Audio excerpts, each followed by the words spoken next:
आज कुकुर तिहार कार्तिक 16 गते नेपालमा, यहाँ नोभेम्बर 2 अमेरिकामा। कुकुर तिहार हिजोदेखि तिहार लागेको छ। आज कुकुर तिहार हो र यो तिहारको उपलक्ष्यमा आज हामी कुरा गर्दैछौँ अक्सफोर्ड युनिभर्सिटीका विद्वान डाक्टर बाल गोपाल श्रेष्ठ र उहाँको एउटा साह्रै राम्रो किताब छ, the secret town of Sankhu, The Anthropology of Newa Ritual, Religion and Society in Nepal भन्ने एउटा किताब क्याम्ब्रिज युनिभर्सिटीले पब्लिस गरेको छ। उहाँले धेरै यस्तो रिसर्च गरिराख्नु। अहिले उहाँ हामीसँग नेदरल्यान्ड्सको रोटरड्यामबाट बोल्दै हुनुहुन्छ र उहाँ लाइडनबाट बोल्दै हुनुहुन्छ र उहाँले आफ्नो पिएचडी लाइडन युनिभर्सिटीबाट गर्नुभएको हो र तपाईहरुलाई आज यो कार्यक्रममा स्वागत छ। यो स्वागतका साथसाथै म आफूले पनि तिहारका बारेमा केही अध्ययन गर्ने मौका पाएँ र यसको थोरै एन्टिक्विटी, यसको प्राचीनताको बारेमा कुरा गर्दा यो इन्डियामा चाहिँ त्यति पुरानो लाग्दैन। यो हुन त जोड्ने काम भएको छ। जस्तो रामले ठ्याक्कै हेरौँ न, दशैंको कुरा रावणलाई मारेको कुरा गरिन्छ, त्यसपछि रावणलाई मारेपछि काम सिद्धियो नि त, घर फर्किनु पर्यो, अनि राम चाहिँ फर्केर आयो रे के। अब घरमा फर्केर आए, अयोध्या फर्केर आएको उपलक्ष्यमा पनि दीपावली गरिएको हो, एउटा कथा त्यो छ। र दोस्रो कुरो के पनि छ भने यो सन् 1577 मा यो पंजाबको अमृतसरको त्यो स्वर्ण मन्दिर अथवा गोल्डन टेम्पलको चाहिँ शिलान्यास गरिएको दिन उत्सवका साथ मतलब बत्ती बालेर उज्यालो गरेर गरिएको दीपावलीको कुरा त्यो छ भने, अनि यो सिखहरूको धर्मगुरु 6औं धर्मगुरु हरगोविन्द सिंहलाई जेलमा हालिया रहेछ र जेलबाट निस्केको उपलक्ष्यमा 1619 मा पनि दीपावली गरिएको रहेछ। अब यतापट्टि हाम्रो नेपालको कन्टेक्स्टमा धेरै कुरो छ। यो एक प्रकार तिहार संसारभर नै मनाइन्छ। सिङ्गापुरमा त छुट्टी नै दिइन्छ, त्यहाँ तमिलहरूको निम्ति भनेर राष्ट्रिय छुट्टी नै दिइन्छ।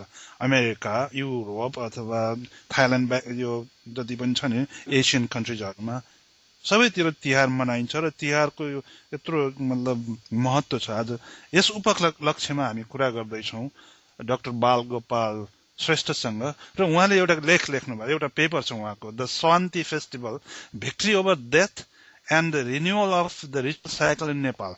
What is it? यो बारेमा कुरा गरौँ न। यो तपाईले यसलाई भिक्ट्री ओभर डेथ र रिन्युअल अफ रिचुअल साइकल कसरी किन भन्नुभएको? धन्यवाद।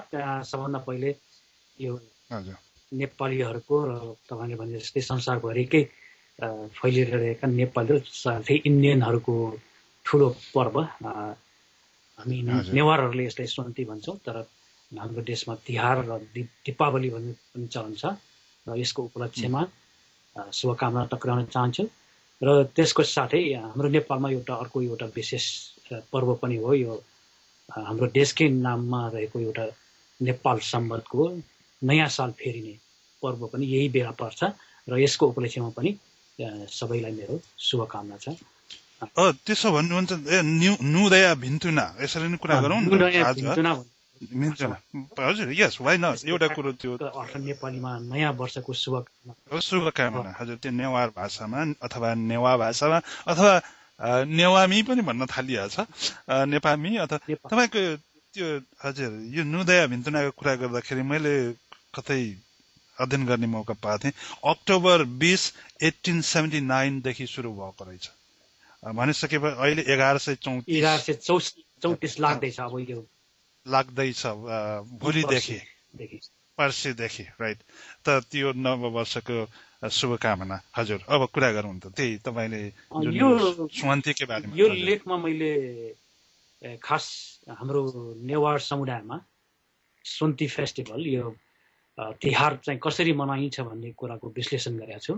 र त्यही सन्दर्भमा जसरी हाम्रो यो हिन्दू धर्मले मानेको यमलाई चाहिँ गड अफ डेथ भनिन्छ नि, यो पर्वभरि नै उहाँको चाहिँ उपस्थिति देखिने र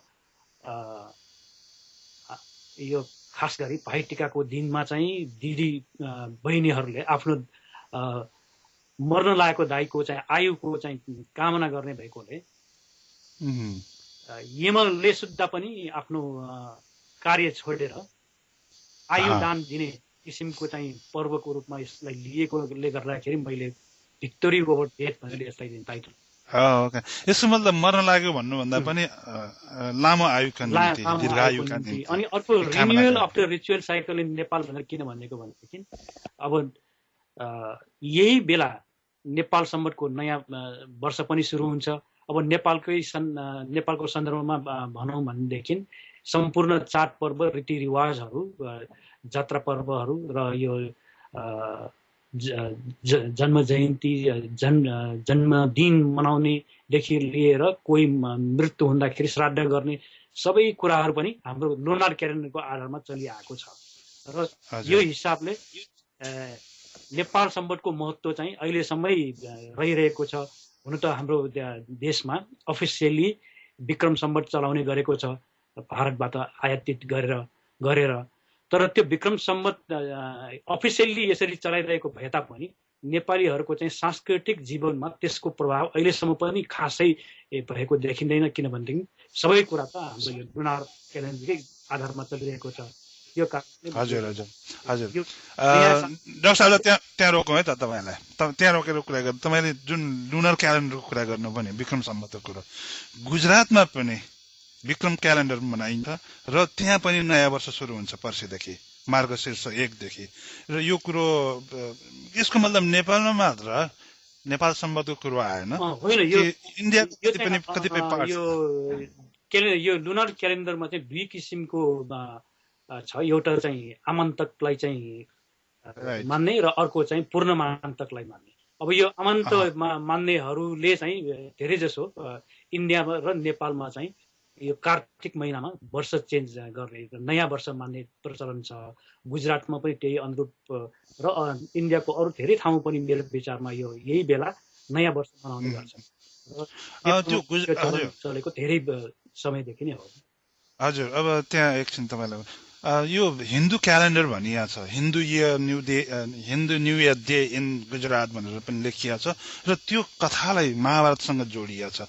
महाभारतमा त्यो भीष्मले युधिष्ठिरलाई के भनेका रहेछन् भने यही दिन के यो पर्सिको दिन के हुन्छ अरे भने न्यू इयर, यो न्यू इयर हुने हुनाले यो दिन चाहिँ चेयरफुल रहनुपर्छ, खुसी मनाउनु पर्छ, अनि यो दीपावली गर्नुपर्छ। यस आधारमा गुजरातीहरूले यसरी दीपावली गर्छन् भन्ने किसिमको कुरा पनि त्यहाँ कतै कतै लेखेको पाइन्छ। त्यसले गर्दा नेपाल सम्वत र गुजरात विक्रम सम्वतको बीचमा त कता कता रिलेसन देखियो। वास्तवमा नेपाल सम्वतको त शङ्खधर शाखाबाट आउँछ हैन र यो कथा। सम्वतको कुरा र क्यालेन्डरको कुरा गर्दाखेरि हामीले लुनार क्यालेन्डर भनेर भने चन्द्रमासमा आधारित यी सबै तिरको लुनार क्यालेन्डर चाहिँ एउटै किसिमको हुन्छ।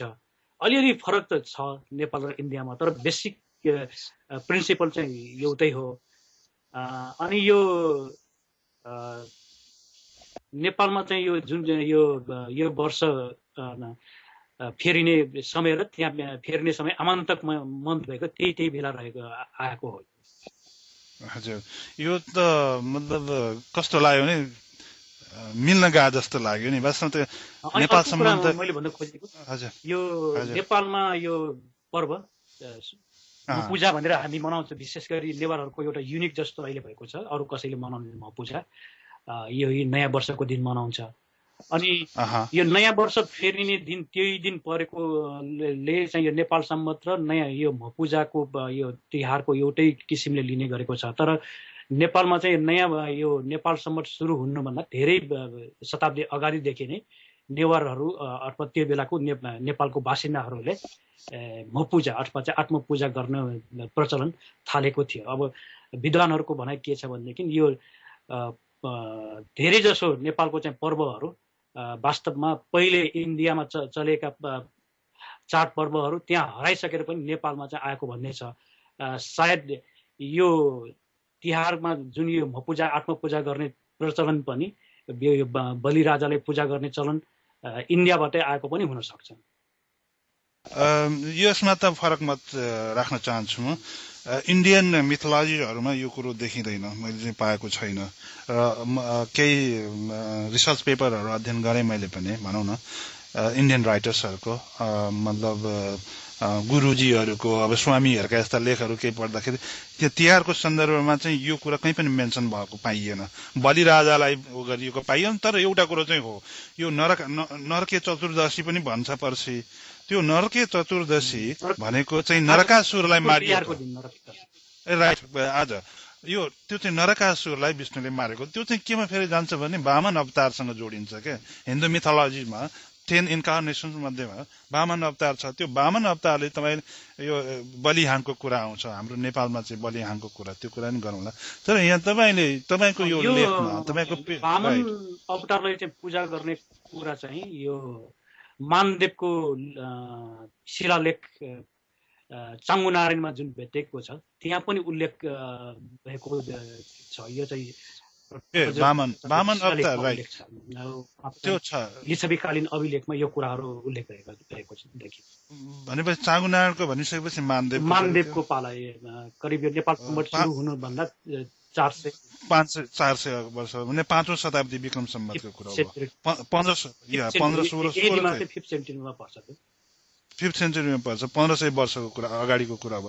अब यहाँ तपाईँको यो लेखमा, तपाईँको पेपरमा एउटा कुरो छ, तपाईँले कसैलाई कोट गर्नुभएको छ, कृष्णबहादुर उदयले, केबी उदय लेख्नु भएको छ, सायद उहाँको नाम कृष्णबहादुर। अब यो बलिराजको ट्रेडिसन इन्डियाबाट ल्याइएको हो भन्ने किसिमको, has its origin in India भनेर उहाँले कतै भन्नुभएको छ। राइट, तर यो कुरा चाहिँ इन्डियन उहरूको उसमा रेफरेन्समा मैले चाहिँ कहीँ पनि पाइनँ। उल्टो बरु विष्णुको कुरा चाहिँ त्यहाँ आउँछ, नरकासुरलाई मारेको कुरा आउँछ, र दोस्रो कुरा धवन्तरीको कुरा पनि आउँछ। धवन्तरी जयन्ती पनि भनिन्छ पर्सि। के हुन्छ भने समुद्र मन्थन गर्दाखेरि मन्थन गरेर निस्कन्छ, त्यहाँ विभिन्न किसिमका मतलब 32 लक्षण अथवा रत्न के निस्केको भन्ने कुरा आउँछ। एउटा मतलब धवन्तरी भनेको यो वैद्य हो, संसारको सबभन्दा विशेष निको गर्न सक्ने वैद्य। उनी निस्कन्छन्, उनी आजको दिनमा मनाइन्छ। अनि अर्को कुरो लक्ष्मी पर्सि, त्यो धमन्तरी पछि के हुन्छ, लक्ष्मी निस्किन्छन्, लक्ष्मी पूजा पर्सि, लक्ष्मीको भोलि यो कथा त्यता जोडिन्छ क्या। अनि त्यसपछि नरकासुरलाई अब विष्णुले मारेको कुरा छ। अर्को कुरो के हो भने वामन अवतारमा 3 पादको कुरा आउँछ। 3 पाद, अब 2टा पादले संसार र चाहिँ इन्द्रलोक यो स्वर्गलोक हट्यो सबै ढाकिहाल्यो। तेस्रो पाउ कहाँ राख्ने त भन्दा टाउकोमा राख्दा भन्दा बलिराजालाई त्यहाँ गरिएको छ। यो त के लाग्छ भने यो कुरो फेरि बल्डेङगढी भन्ने गाउँ गाविस अहिले पनि छ, दक्षिण पूर्वी पाल्पामा। त्यो बल्डेङगढीकोमा चाहिँ बलिहाङ भने मगर भाषामा, यो पूर्वतिर बोलिने मगर भाषा, हाङ भनेको राजा हुन्छ। लिम्बूहरूले नै राजा नै भन्छन् हाङमा। उता फेरि खाम क्षेत्रतिर जानु भने रै हुन्छ राजालाई, त्यो रायबाट आएको छ। त्यो हाङ चाहिँ इन्डिजिनस भयो होइन, मगर भाषाकै भयो। त्यो रै चाहिँ रायबाट आउँछ, राय चाहिँ राजाबाट आउँछ। त्यो चाहिँ राम राजासँग जोडिन जान्छ, हिन्दुवाइज भएको छ। त अनि यो बलिहाङको कुरा आउँदा भैलो देउसिरे आउँछ। यो भैलो देउसिरे चाहिँ लोकल ल्याङ्ग्वेजमा आउँछ के। त्यो चाहिँ त्यो कथा फेरि त्यो भैलो देउ भने देउसी भनेको धर्मात्मा, रै भनेको राजा। धर्मात्मा राजाको पुनर्जीवनको कुरा हुन्छ, कथा हुन्छ। त्यो एउटा मेरो सानो छोटो लेख कान्तिपुरमा 2058 साल कार्तिक 30 गते पब्लिस भएको छ, दसैँ तिहार आदिवासी जनजाति भन्ने। त्यो कुरो मैले विश्लेषण गरेको छु लिङ्ग्विस्टिकले। तर त्यो लोकलाइज गरिया हो। त्यो इन्डियाबाट चाहिँ बलिराजा आएको कुरो चाहिँ उहाँले कसरी भन्नुभयो त्यो त थाहा भयो नि तपाईँ। खास चाहिँ अब बलिराजाको कुरा, वामन अवतारको कुरा आउँदाखेरि चाहिँ हिन्दू मिथोलोजीसँग चाहिँ सम्बन्धित भयो। मेरो विचारमा कृष्णबहादुर उदयजीले चाहिँ त्यही आधारमा मेरो त्यो भनेको हुनुपर्छ। अब यो तपाईँले जुन अहिले यो पूर्वी नेपालको पाल्पातिरको कुरा, जुन अहिले बलिहाङ राजाको कुरा उठाउनु भयो, त्यो विषयमा मलाई त्यति थाहा पहिले थिएन। अहिले तपाईँले उल्लेख गर्नु भन्दाखेरि मैले थाहा पाएँ। तर हिन्दू मिथोलोजीको कारणले गर्दाखेरि धेरैले चाहिँ यो वामन अवतार र यो बलि राजाको कुरा आउँदाखेरि इन्डियाबाटै आएको भन्ने आएको छ। हजुर, तर इन्डियामा त दीपावली गरिन्छ र यो कुकुर तिहार त्यहाँ हुँदैन। तर के हुन्छ अर्को भने एउटा हुन्छ गोवर्धन पूजाको कुरा चाहिँ आउँछ। गोवर्धनको कुरा गर्दा इन्द्र रिसायो कि विष्णुसित, कृष्णलाई चाहिँ विष्णुको अवतार भन्ने उसले इन्द्रले जानेनन्। नजानेपछि अब रिस उठ्यो। पानी बेसे त्यतिखेर चाहिँ उनी द्वारकामा थिए अनि त्यो उनले के गर्दै भने पुरै अब त्यो पानी बेसरी आएपछि त्यो एउटा गोवर्धन पहाडै उचालेर इन्द्रको पुरा पानीबाट बचाइएको अवस्था त्यहाँ त्यो एउटा कथा छ के अनि त्यो गोवर्धन पूजा हेर्नु यो चाहिँ आर्टिकलमा अलिकति अनि त्यो कुरा छ तपाईले गर्नुभएको छ अनि यो कुरा चाहिँ श्रीमद् भागवतमा राम्रो छ व्याख्या गरिएको छ विष्णु पुराणमा पनि छ तर त्यो कुरो चाहिँ त ठिकै भयो तर यतापट्टि आएर यो जुन बलि हाङको कुरा गरेर देउसी भैलोको कुरो चाहिँ लोकलाइज गरिएको हो र उनीहरू यता जुन आए नि इन्डियनहरू चाहिँ यता नेपाल पसेपछि यहाँको लोकल फकलोर फक कल्चर लोकल त्यसमा चाहिँ मर्यो राइट मेरो कुरै त्यही हो राइट अनि राइट यो अनि अर्को कुरो के छ भने नि त्यहाँ एकजना हुनुहुन्छ नि इतिहास विभागका प्राध्यापक डाक्टर राजाराम सुवेदी उहाँले मगर जातिको नालीबेली भन्ने एउटा पेपर लेख्नु भएको छ त्यसमा बलिहाङ राजाको पुरै उहाँले त डेटिङ नै गर्नु भएको छ या रिब्दी कोटका कुरा यता उहरू सेन राजाहरू आउनुभन्दाका कुरा अगाडिको पुरै डिटेल लेख्नु भएको छ अब त्यो के छ भने उहाँको जति पनि यस्ता रचनाहरू हुन्छन् पेपरहरू हुन्छन् अब त्यो रिसोर्स मतलब सोर्स साइट नै गरिया हुन्न के अब कहाँबाट उहाँले यो गर्नुभयो भन्दाखेरि उहाँले भनिदिनुहुन्छ म त फिल गएर त्यो फक्लोर सम्बन्धित मान्छे गाउँमा पुगेर स्टडी गरेर भनिदिनुहुन्छ अब भनेपछि त्यो त एकदमै खरे नि यो कुरा नि उठ्छ कता कता अलि सिनियर मोस्ट प्रोफेसरहरूले भन्नुहुन्छ उहाँले रिसर्च त्यो सोर्स साइट नगरेको आर्टिकल्सहरूको रेफरेन्स पेपरहरू कसरी कुरा गर्ने भन्ने खाले कुरा नि हुन्छ एनिवे तपाईँको यो लेखमा नि तपाईँले यो रिचुअलको कुरा गर्नुभएको छ भाइटिकाको कुरा गर्नुभएको छ होइन महा पूजाको कुरा गर्नुभएको छ नि महा पूजा त नेवारहरूको मात्र हुन्छ होइन र महा पूजा चाहिँ अब नेवारहरूको एउटा युनिक जस्तै देखेको छ अरूहरूले मनाएको पाइएको छैन अब यो दिन चाहिँ नेवारहरूले अब आफ्नो घरमा र सबै देवी देवताहरूले पनि महा पूजा गर्नुपर्ने चलन छ अब महा पूजा भनेर चाहिँ खास गरी आफ्नो शरीरलाई अब शरीर भनेको आत्माको रूपमा पनि लिन्छ अब नेवार कल्चरको विद्वान बलदेव जुजीको अनुसार चाहिँ यो आफैले आफूलाई चाहिँ पूजा गर्नुको अर्थ चाहिँ आफैले चिन्नको लागि हो र आफैले आफूमा चाहिँ देवता छ भन्ने चाहिँ देवत्व चाहिँ आफैमा हो बाहिर चाहिँ होइन भन्ने किसिमको चाहिँ ज्ञान आफैमा प्राप्त होस् भन्ने हिसाबले यो गरेको भन्ने उहाँको भनाइ पनि छ त्यही त अब यो कथालाई अब इन्डियातिर यदि हामी चाहिँ गयौँ भने महाभारतसँग ठ्याक्कै जोड्ने प्रयत्न भएको छ र जहाँसम्म अब नेपालमा जुन अब अहिले मैले कुरा गरेँ मगरहरूको राजा भनेर चाहिँ भनिएको छ बलिहाङ हुन् त बलिहाङ नै भन्छन् लिम्बूहरूले पनि उनीहरूले पनि हाम्रा राजा हुन् भन्छन् लिम्बू भाषा र मगर भाषाको बीचमा धेरै समानता भेटेको छ यो महा पूजा गर्दाखेरि बलि हाङ भनेर त हामी भन्दैनौँ बलि राजाको भनेर चाहिँ उसको चाहिँ एउटा यो चामलको पिठोको चाहिँ उसको चाहिँ मूर्ति बनाएर त्यो दिन चाहिँ पूजा गर्छौँ अब 33 कोटी देवता पनि पूजा गर्छ कुबेरदेखि लिएर गणेशदेखि लिएर सबै पूजा गर्नुपर्छ यम र यमदूतहरूलाई पनि पूजा गरिन्छ तर त्यसको साथमा बलि राजाको पनि पूजा हुन्छ त्यो महा पूजाको दिन राइट त त्यो त भयो अब उसमा जाउँ न भाषिक हिसाबले हेर्नु न कसरी मगरहरूको भन्ने बारेमा कुरा गर्दा त्यही मेरो त्यो एउटा सानो छोटो लेख 2058 साल कार्तिक 30 गते पब्लिस भएको कान्तिपुरम त्यसमा भैलो देउसिरे छ र पहिले चाहिँ फाइलो देउसिरे फाइलोको अर्थ वी बिकेम ह्याप्पी किनभने त्यो राजा चाहिँ उनी के थिए भने त्यो बलिहाङ अथवा ती राजा चाहिँ मतलब पछि भविष्य वक्ता थिए भविष्य द्रष्टा थिए र उनको काल आउँछ भन्ने कुरो उनलाई थाहा भयो अब काल छिटै आयो अथवा यो औँसीको दिनमा मर्दैछु भन्ने कुरो उनले थाहा पाएपछि जनतालाई भन्दै जनता खुसी थिए धर्मात्मा थिए राजा त्यसले गर्दा अनि अब मर्नुहुन्न तपाईँ बाँच्नुपर्छ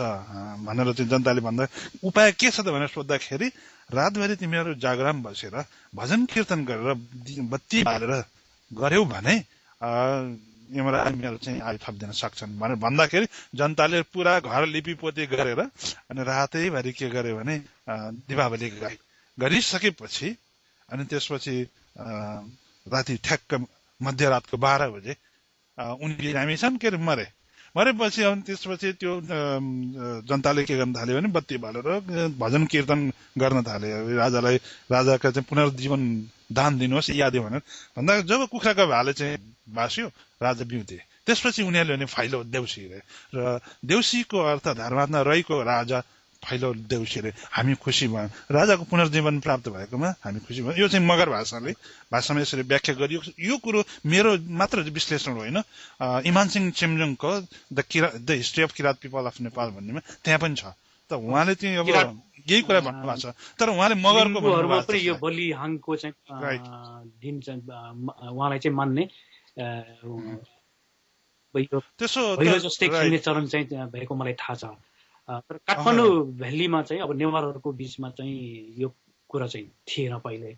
यो पछि आएको हो। अहिले यो देउसी भैलो खेल्ने चलन चाहिँ बेसिकली यो 2-3 दशक 4 दशक मात्रै भयो होला मेरो विचारमा।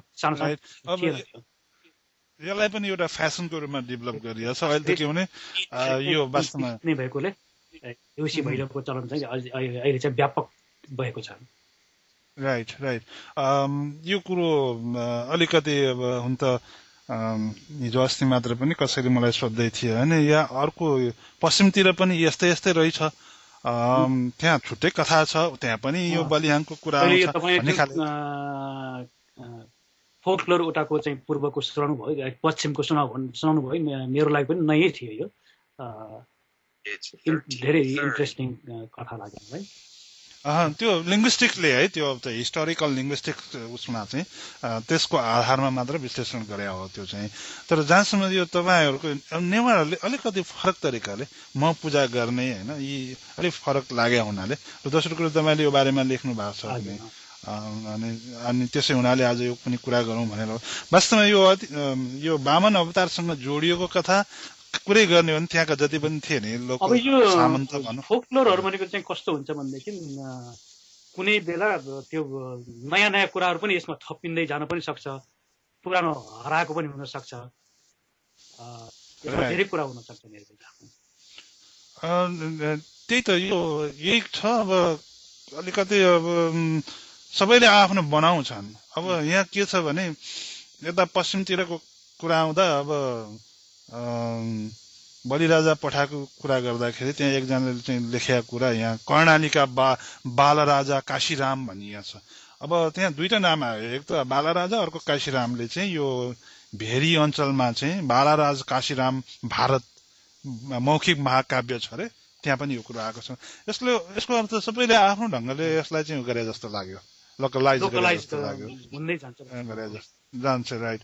र त्यो कसरी हुन्छ भने जुन एउटा ग्रुप आउँछ उसको छ नि, हाम्रो डोरबहादुर विष्टले चाहिँ लेख्नु भएको छ नि, यो हिमालमा पब्लिस भएको छ कि उनीहरू राम्रा पढा लेखेका थिए, सुसंस्कृत सुशिक्षित थिए, त्यसपछि उनीहरूकै कुरा दाबी मतलब त्यहाँ ऊ गर्दै गयो, उनीहरूलाई स्वीकार गरे त्यहाँको चाहिँ इन्डिजिनस पिपलहरूले, उनीहरूकै कुराहरूलाई स्वीकार गरे, आफ्नो पनि मिसाए यो किसिमले। तिहारको चाहिँ देउसी भैलो त्यसरी चाहिँ डेभलप भएको हो जस्तो लाग्छ। अब थोरै कुरा गरौँ भने अब नेवारहरूले नयाँ वर्षको यही मनाउँछन् कि पर्सि होइन, त्यो कुरा गरौँ। त्यो मोर पोलिटिकल कुरो बन्छ।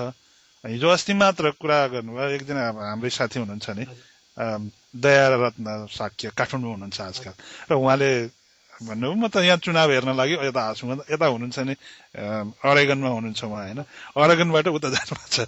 अनि उहाँले के गर्नु, हामी त अहिले नेपामी भन्न थालेका छौँ।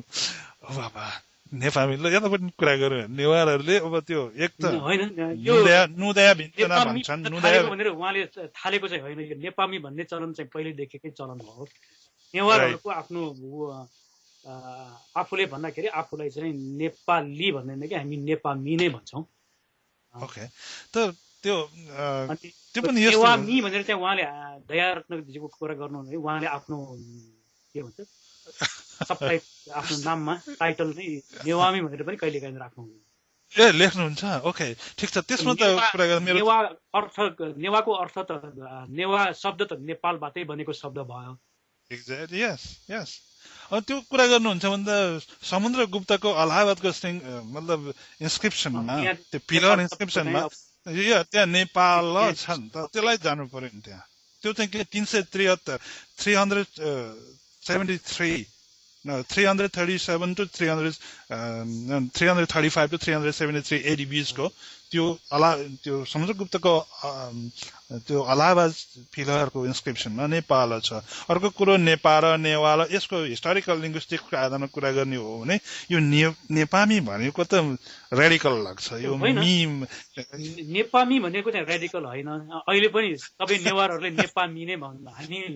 हाम्रो भाषामा यो मी सफिक्स चाहिँ लिभिङ बडी त्यसमा पनि ह्युमन बिइङहरूलाई युज गर्ने शब्द हो। अब नेपालको मान्छे भएको नेपामी भनिएको हो, त्यति मात्र हो। अनि त्यो मात्र होइन, ठाउँ कुनै मान्छे कुनै ठाउँको भयो भने त्यो ठाउँसँग जोडेर पनि मी आउँछ। जस्तै काठमाडौँको मान्छे, काठमाडौँ चाहिँ हाम्रो शब्द भाषामा मी भन्छौँ। यहाँ बस्ने मान्छे भयो भने चाहिँ येमी भनेर भन्छौँ।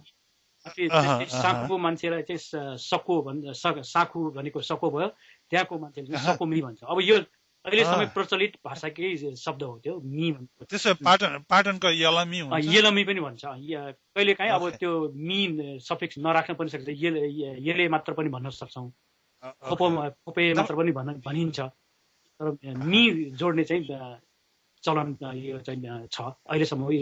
नयाँ होइन, यो नयाँ होइन। यो चाहिँ मेरो इन्ट्रेस्टको विषय भयो है, अर्थात् मेरो आफ्नो भाषाशास्त्रको विद्यार्थी भएका नाताले तपाईँलाई बताए। दयाजीले चाहिँ उठाउनु भएको चाहिँ यो नेपाली नभइकन नेपामी भनौँ भनेर चाहिँ उहाँले उठाउनु भएको होला मेरो विचारमा। उहाँले त 2 दिन अगाडि मात्र उठाउनु भएको कारण चाहिँ एउटा अर्कै, यो जुन अहिले यो खस भाषाले चाहिँ हाम्रो गभर्मेन्टले चाहिँ एउटै मात्र नेपाली भनेर चाहिँ लादिएको छ। त्यसले गर्दाखेरि अरू भाषाभाषी जातिका चाहिँ नेपालीहरूको चाहिँ अस्तित्व मेटिने किसिमको चाहिँ काम नेपालमा भइरहेको भयो।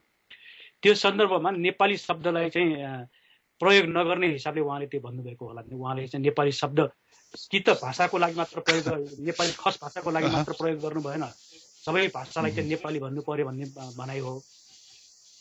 त्यो भयो भने अब सबै नेपालभित्रका सबै नेपाली हुने भयो, ठिक भयो।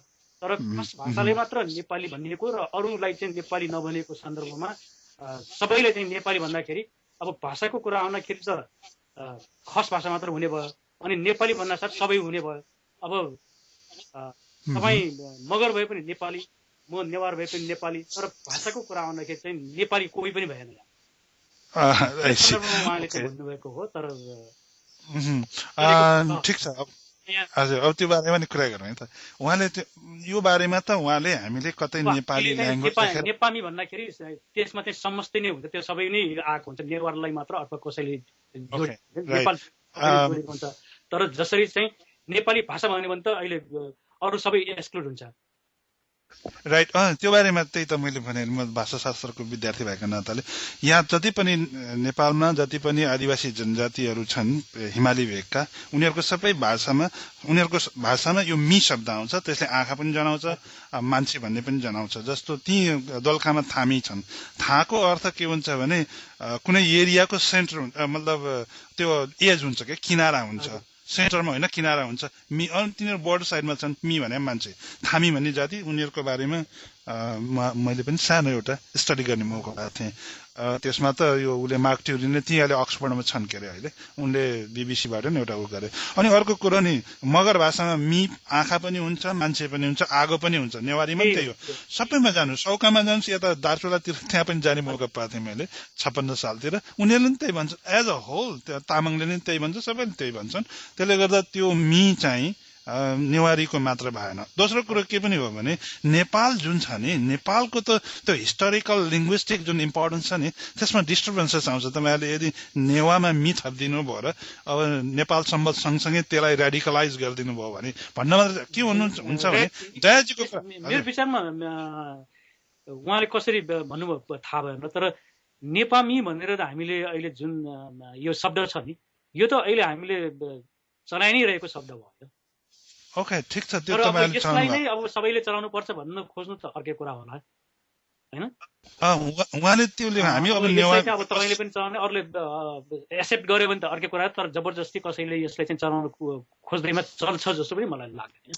ओके अब त्यसो भए हामीलाई चाहिँ फेरि नचलाऊ भन्दाखेरि पनि तपाईँले कसैले भन्दाखेरि पनि नचलाउने चलिने राइट ओके ओके ठिक छ अब एज अ सबै नेपालीले चाहिँ नेपामी नै भन्छौँ हामी ओके ल ठिक छ त्यो पनि माने त एउटा कुरा गरौँ न के हुन्छ भने तपाईँ हुनुहुन्छ डाक्टर बाल गोपाल श्रेष्ठ अक्सफोर्ड युनिभर्सिटीबाट अहिले मतलब नेदरल्यान्ड्सबाट बोल्दै हुनुहुन्छ अब कुरा के हो भने नि उहाँसँग के दयानन्दजीसँग उहाँ लिङ्ग्विस्ट हुनुहुन्छ त्यो थाहा छ हामी कुराकानी गर्छौँ इमेलमा कुराकानी हुन्छ नेपाली ल्याङ्ग्वेज भन्नु इङ्ग्लिसमा लेख्यो भने हुँदैन त्यो लेख्नुहुन्न भन्नुहुन्छ उहाँ के नेप्लिज ल्याङ्ग्वेज भन्नुपर्छ अरे अनि उहाँले भनेको मलाई थाहा छ उहाँसँग मेरो पनि कुराकानी त भइ नै रहन्छ उहाँले चाहिँ भन्न खोज्नुभयो खस भाषालाई चाहिँ अब यसको चाहिँ ओरिजिनल नेमले सम्बोधन गरियोस् भन्ने उहाँले चाहिँ भन्न खोजेको हो र नेपालका चाहिँ सबै भाषाहरूलाई चाहिँ नेप्लिज ल्याङ्ग्वेजेस नेपाली भाषाहरू भन्नुपर्छ भन्ने हो अब मैले पनि एक दुई ठाउँमा यो कुरा उल्लेख गरेको थिएँ अब नेपालभित्रका सबै जातिहरू नेपाली भने जस्तै तपाईँको इन्टरभ्यूमा पनि मैले भनेको थिएँ जस्तै राई लिम्बू गुरुङ मगर सबै नेपाली नेपालभित्रका सबै खानाहरू नेपाली खानाहरू अब नेपालको आर्किटेक्चर भन्दाखेरि नेपाली आर्किटेक्चर भन्यो भने नेपालभित्र रहेका सबै जातिको चाहिँ आउँछ तर भाषाको सन्दर्भमा चाहिँ जसरी खस भाषाले मात्र नेपाली भन्यो त्यो भन्नु भएन नेपाली त्यसलाई पनि खस नेपाली नै सफिक्स जोड्ने हो भने त्यसलाई खस नेपाली भनियोस् मगर नेपाली भनियोस् नेवार नेपाली भनियोस् त्यसो गर्दाखेरि कसैले चाहिँ डिस्क्रिमिनेसन गरेको भएन तर पार्टिकुलरली नेपालभित्रको एउटा सिङ्गल ल्याङ्ग्वेजले चाहिँ नेपाली भनेपछि अरू सबै त्यसबाट चाहिँ बाहेकत त्यो बाहेकत भएको कारणले गर्दाखेरि उहाँले चाहिँ यो नेपाली शब्दको प्रयोगमा चाहिँ अलि यो डिस्क्रिमिनेसन भएको भन्ने भनाइ हो उहाँको मेरो राइट त्यो त अब नेपालको संविधान छ नि त्यो संविधानमै यो कुरो गरिराखेको छ कि अब कस्तो राष्ट्रभाषा धारा 5 मा त्यही छ राष्ट्रभाषा नेपालमा बोलिने सबै मातृ भाषाहरू राष्ट्रभाषा हुन् अन्तरिम संविधानले चेन्ज गरिसक्यो त्यसले चाहिँ सबैले चाहिँ राष्ट्रिय भाषा नै भनिसक्यो तर के फेरि चाहिँ डिस्क्रिमिनेसन त्यहाँ देखिन्छ भनेदेखि अहिले पनि खस भाषाले चाहिँ नेपाली भनिया छ एउटै भाषालाई अनि अर्को चाहिँ त्यसलाई मात्र सरकारी कामकाजको भाषा भनिया छ यो खस भाषा बोल्ने बाहेकका नेपालीहरूको अहिलेको माग चाहिँ के रहेको छ भनेदेखि होइन नेपालभित्रका सबै भाषाहरू राष्ट्रिय भाषा त बनाइयो इक्वेल जस्तो देखायो तर व्यवहारमा चाहिँ इक्वेल कहाँ भएन भनेदेखि सरकारी कामकाजको लागि कसैले चाहिँ आफ्नो भाषा चलाउन पाएन अब त्यो कारणले गर्दाखेरि अहिले पनि खस भाषालाई मात्रै नेपाली भनिएर सरकारी कामकाजको भाषा भनिदिँदाखेरि अरू सबै भाषालाई चाहिँ पछाडि पारेको डोमिनेसनमा पारेको भए देखियो भनेर त्यसमा त यसो भने त कालो झण्डा त अहिले पनि त देखाउँदैन हैन र अझै पनि त त्यो जारी छँदैछ त्यो कालो दिवस मनाइन्छ त्यो उता चुनाव अहिलेको माहौलमा पनि यो जुन भाषीय समान अधिकारको कुरालाई चाहिँ नजरअन्दाज गर्ने भन्छ नि एउटा शब्द त्यसलाई चाहिँ गरेर अब यो एमाले पार्टी भयो काङ्ग्रेस पार्टीले चाहिँ खस भाषाले मात्र नेपाली भनेर फेरि पनि यसलाई चाहिँ सरकारी कामकाजको एउटै मात्र भाषा बनाउने माग उनीहरूको छ राइट त्यो चाहिँ अहिले पनि यो नेपाली काङ्ग्रेस र एमाले चाहिँ के देखायो भनेदेखि उनीहरू चाहिँ नेपाली जनताले नेपालका चाहिँ अरू जाति जनजातिले चाहिँ आफ्नो भाषाले चाहिँ समान अधिकार खोजेको कुरालाई चाहिँ उनीहरूले वास्ता गरेको देखिएको छैन त्यो उनीहरूले त अब गरेकै छैनन् कुरै गरौँ नि त एउटा कुरा आयो के भने अझै पनि उनीहरूले आफ्नै हिसाबले मात्र सबै कुरा गर्छन् होइन र तर कुरा के आयो भने अब ती काठमाडौँ नगरपालिकाले जुलाई 25, 1997 मा के गर्यो भने नेवारीमा चाहिँ अफिसियल भाषामा एडिसनल अफिसियल भाषा बनायो अतिरिक्त सरकारी अथवा कार्यालयको प्रयोजनका निम्ति भनेर गर्यो होइन त्यो चाहिँ जुलाई 25, 1997 उतापट्टि धनुषाको राजविराज धनुषा जिल्ला विकास समिति र राजविराज नगरपालिकाले 25 नोभेम्बर 1997 देखि त्यो धनुषाले चाहिँ नोभेम्बर 18 डेट एक्ज्याक्ट डेटकै कुरा गरौँ होइन राजवीर राजले चाहिँ नोभेम्बर 25 1997 देखि ती मैथिलीलाई चाहिँ त्यहाँ मतलब कामकाजको भाषा बनायो त्यसलाई खारिज गरिदियो के कसले गरिदियो भने सर्वोच्च अदालतले जुन 3 2001 मा भने त्यो जेठ 18 होइन र त्यो खारिज गरिदिएको कारणले कालो झण्डा देखाउने काम अहिले भइराखेको छ हुन्छ त्यो गरिराखेको छ त्यसको अब लिडरसिप चाहिँ मल्ल के सुन्दरले गरिराख्नु भएको छ जेनरली उहाँ चाहिँ त्यहाँ त्यसको निम्ति अगाडि चाहिँ आइराख्नु भएको देख्छु म चाहिँ तर अस्ति उहाँ त्यही कता कता हुनुहुन्थ्यो नि कुनका यो सरकारी त्यो के एउटा विशेष समितिमा पनि हुनुहुन्थ्यो संविधान बनाउनुमा त्यो कुरो उठेको उठेन थाहा छैन त नेवार समुदायबाट जुन भाषाको कुरो गरेको छ नेपामी एउटा कुरो भाषाको कुरोबाट आयो अनि अर्को कुरो नुदया बिन्तुना पर्सिको कुरा आयो होइन यो दुईटालाई नै अलिकति बढी के रेडिकलाइज नै त नभनौँ नै प्रोफेसर कमल प्रकाश मल्लको कुरा गर्ने हो भनेदेखि त उहाँले त नेवार भन्नुहुन्छ नेवारबाट उहाँले त्यो Nepal an archaeology of the world भन्ने पब्लिस भएको छ 1981 मा त्यहाँ एउटा पेसिफिक टुरिज्म एउटा उ थियो के भन्छ सिम्पोजियम भएको थियो र उहाँले पेपर पब्लिस गर्नुभएको छ त्यसमा र उहाँले अनि त्यो कुरा चाहिँ नेपाल भन्ने कुरो यो एसके चटर्जीले पनि त्यो किरात जनकृतिमा त्यहाँ पनि डिस्कस गर्नुभएको छ कि लास्ट आरको चाहिँ मिनिङ हामी लास्ट रको चाहिँ मिनिङ सायद थाहा हुन सक्दैन त्यहाँ मतलब क्लियर छैन भन्ने किसिमको कुराहरू छ त्यसले गर्दा यो मी शब्द अहिले जुन दयाजीहरू गर्न लाग्नु भएको छ नि त्यसले मोर पोलिटिकल बन्न गयो भन्न मात्र खोजेँ मैले चाहिँ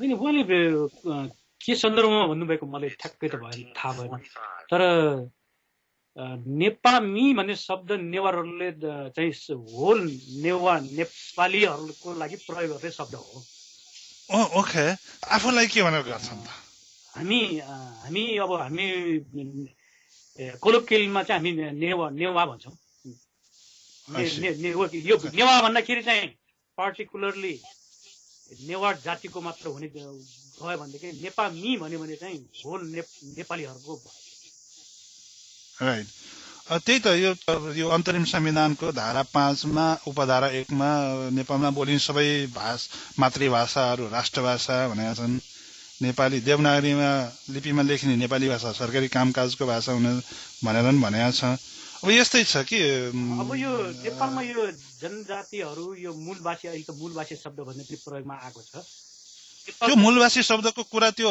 दुरुपयोग हो वास्तवमा नि एउटा भइराखेको ट्रेन्ड र सिस्टममा डिस्टर्बेन्सेस हो त्यो इन्डियाबाट कपी भएको छ बहुजन यो छ नि बहुजन समाज भन्ने एउटा सबै जनजाति मूलवासी यो आदिवासी शब्द खास इन्डिजिनियस भन्ने इङ्ग्लिस वर्डको मतलब इङ्ग्लिसमा जाँदाखेरि केही कन्फ्युजन छैन त त्यसमा एउटा भइराखेको अथवा संस्कृत शब्दले गर्दाखेरि यो कन्फ्युजन क्रिएट गरिदियो त्यो यसो भयो के पनि भयो भने भइराखेको आदिवासी जनजाति भनेर जसले त्यो गर्यो नि अब सुरुवात गर्यो जसलाई मान्यता प्राप्त छ नि संविधानमा समेत उल्लेख गर्यो त्योतिर नलागेर केही मान्छेहरू कन्फ्युजन क्रिएट गरिरहेछ के उनीहरूले धेरै लामो समय जान्दैन किनभनेदेखि अहिले यो मूलवासी शब्द र आदिवासी जनजातिको चाहिँ पर्यायवाचीको रूपमा आएको हुनाले यसले कन्फ्युज क्रिएट गर्दैन मेरो विचारमा त्यो चाहिँ सबै मूलवासी चाहिँ इन्डियाबाट आएको त्यो बहुजन त्यो वाम सेपले क्रिएट गरेको इन्डियाबाटै आएको नि आदिवासी पनि त इन्डियाबाटै आएको नि हिन्दी यो नेपाली अहिले जुन हामीले नेपाली भनिरहेका छौँ यो नेपाली भाषा नै वास्तवमा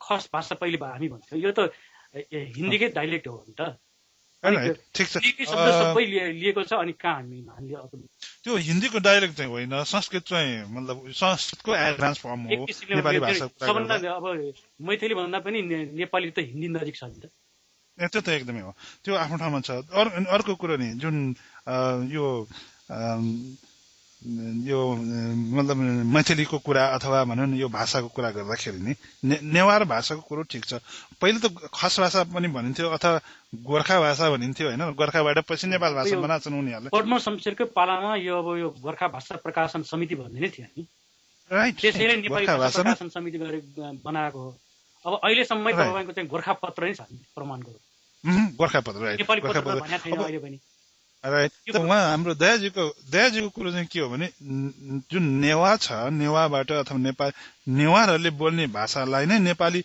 भाषा नभनिदिएर गोर्खाली भाषा उहाँले त्यो भने होइन उहाँ नेपाल नेवारी भाषा तपाईँले चाहिँ नेवारी भन्ने चाहिँ वर्ड जुन अहिले तपाईँले लिइरहनु भयो यो वर्ड चाहिँ वास्तवमा अब नेवार भाषाको चाहिँ यो ओरिजिनल भाषालाई चाहिँ भाषाको नाम त नेपाल भाषा हो यसले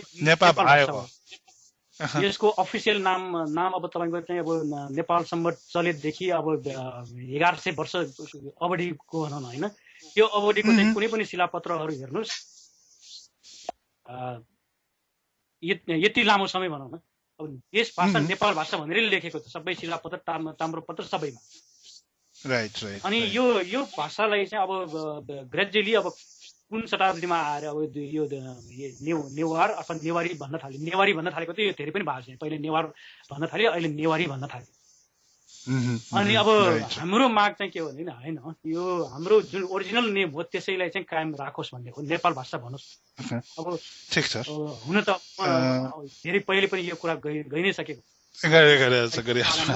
उहाँले चाहिँ मनमोहन अधिकारी प्रधानमन्त्री हुँदाखेरि अफिसियली नै यो भाषाले चाहिँ नेपाल भाषा भन्ने भने गजेटमै निकालिसकेका थियो त्यो बेलाको चाहिँ संचार मन्त्री राधाकृष्ण मैनालीले पनि गजेटमै निकालेर यो नेपाल भाषा भन्ने भनेर चाहिँ निकालिसकेका हो र सञ्चार माध्यम चाहिँ अब यो खस फाँसीको चाहिँ कब्जामा रहेको अहिलेसम्म नै यो शब्दलाई चाहिँ प्रचलनमा ल्याउन त्यति सकिरहेको छैन हिचकिचाइरहेको छ भनौँ न अब नेवारी चाहिँ जुन अहिले नेवारहरूलाई पनि अहिले हाम्रो आफ्नो भाषाको नाम नेवारी नै हो भन्ने लागिसकेको छ तर राइट यो बारेमा त अब धेरै कुराहरू हामी नेवा भया भन्छौँ राइट गुड अब लिखोटमा चाहिँ नेपाल भाषा भन्छौँ अब नेवारी भनेको चाहिँ डिस्टोरेसन हो अनि चाहिँ यो खास गरी एकताका चाहिँ नेवारहरूले चाहिँ ह्युमिलेट गर्ने हिसाबले चाहिँ यो भाषाको नाम चाहिँ बिगारेर दिइदियो त्यसैले पनि लगायत यो नेपाल भाषाको आन्दोलनमा रहेकाहरूले यसको नाम नेपाल भाषा हो हामीले चाहिँ नेपाली भाषा भनियोस् भनेर भनेको ठिक छ त्यो तर उहाँले त्यो नेपामी 80 सम्म नेवाहा भन्दै हुनुहुन्थ्यो भने अहिले नेपामी भन्न थाल्नुभयो भन्नु खोजे एउटा कुरो यो कुरो किन आउँछ भने तपाईँहरूको नेपाल भाषा अथवा नेवारहरूले बोल्ने जुन भाषा नेवार संस्कृत भनेपछि नेवार भाषा भनेसम्म पनि नेवारहरूलाई चित्त दुख्दैन तर नेवारी गरेर चाहिँ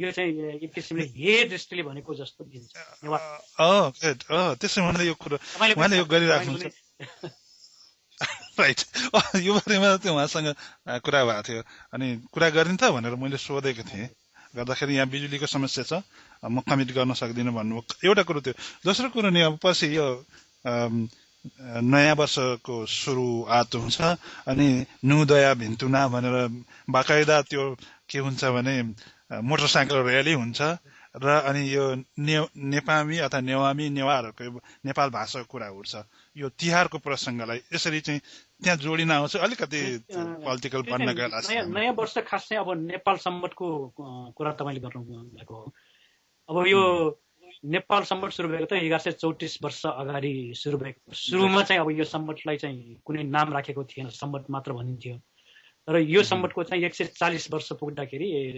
1028 गिरीसम्म पुग्दाखेरि चाहिँ यसलाई चाहिँ यसको नाम चाहिँ नेपाल सम्वत भन्न थालिएको हो अब त्यहाँ यो सम्वतलाई चाहिँ सबै लिखोटहरूमा चाहिँ नेपाल सम्वत नै भनेर आएको छ तर कसैले चाहिँ अहिले चाहिँ यो आन्दोलन चाहिँ व्यापक रूपमा चलाउने चाहिँ नेवारहरू भएको कारणले गर्दाखेरि चाहिँ यो नेवारकै मात्र सम्बन्ध हो भनेर चाहिँ भन्न थालेको हो तर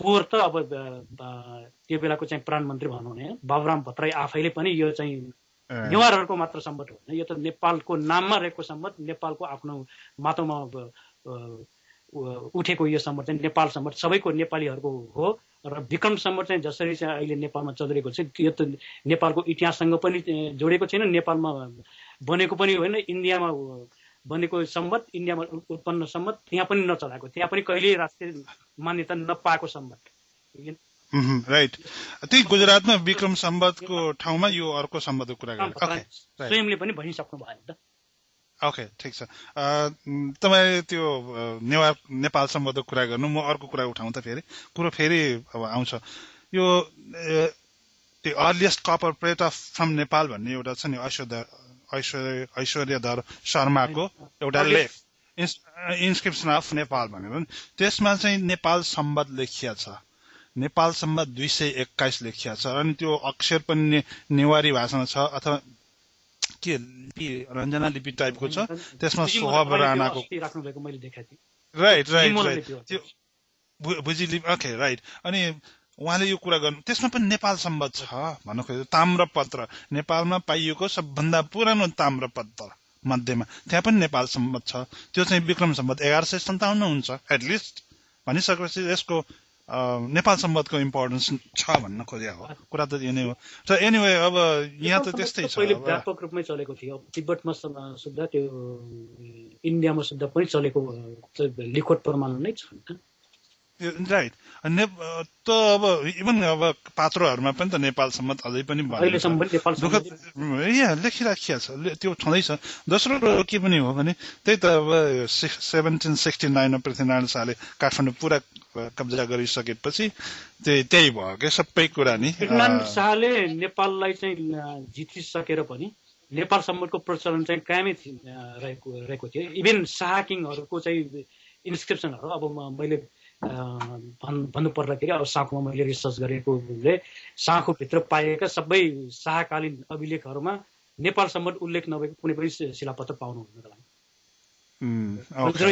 हेर्नु हो भने त्यहाँ पनि नेपाल सम्बन्ध उल्लेख नभएको पाउनुहुन्न विक्रम सम्बन्ध चाहिँ देख्नुहुन्न शाक्य सम्बन्ध र नेपाल सम्बन्ध चाहिँ सेमेन्टलियसली लेखेकै हुन्छ कलिगत सम्बन्ध पनि अनि यो विक्रम सम्बन्ध चलाएको त अब तपाईँले चन्द्र शमशेरको पालादेखि मात्र हो राइट त्यो बारेमा त तपाईँको लेख हामीले कतै कतै विक्रम सम्बन्ध त्योभन्दा अगाडि पनि उल्लेख थियो तर व्यापक रूपमा चाहिँ थिएन लुनार क्यालेन्डर शाक्य सम्बन्ध चाहिँ चल्थ्यो राइट तपाईँले यो आफ्नो किताब छ नि the sacred town of Sakhu जुन एन्थ्रोपोलोजीको उसमा लेख्नु त्यसमा यो कुरो डिस्कस गर्नु सबै तपाईँले नै हेर्नु ठुलो भोल्युम छ अब त्यसलाई अहिले यहाँ अमेजनले $104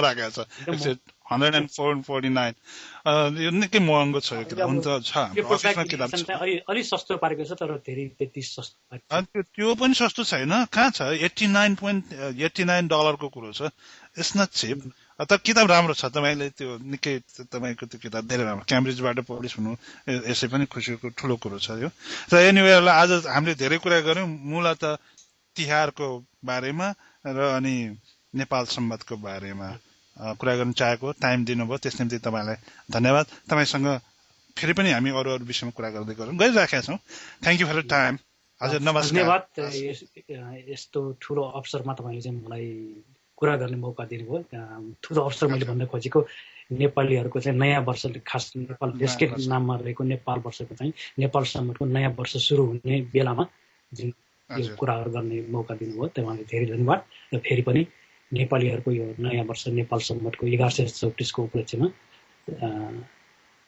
सबै नेपालीहरूको तर्फबाट शुभकामना छ शुभकामना हस् धन्यवाद नमस्कार हस्